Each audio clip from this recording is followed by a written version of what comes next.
हनुमानाच्या जन्मतिथीबद्दल आणि जन्मस्थानाबद्दल अनेक मतांतरे आहेत. उत्तर भारतात आणि दक्षिण भारतात हनुमान जयंती वेगवेगळ्या तारखेला साजरी होते.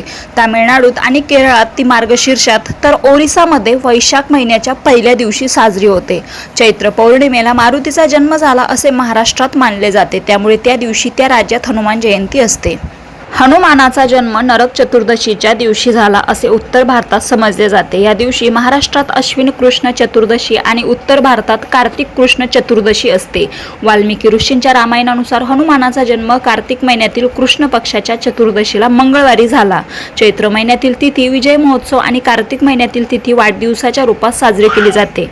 भारतातील दाक्षिणात्य ग्रंथामध्ये हनुमानाला सुवर्चला नावाची पत्नी होती आणि ती सूर्यदेवाची कन्या होती. हनुमानाचे हे लग्न ज्येष्ठ शुद्ध दशमीला झाले. याबद्दल तुम्हाला अधिक माहिती जाणून घ्यायची असेल तर या व्हिडिओला लाईक करा, चॅनलला सबस्क्राईब करा, जेणेकरून माझे पुढचे धार्मिक व्हिडिओ तुमच्यापर्यंत पोहोचत जातील. रामकृष्ण हरी.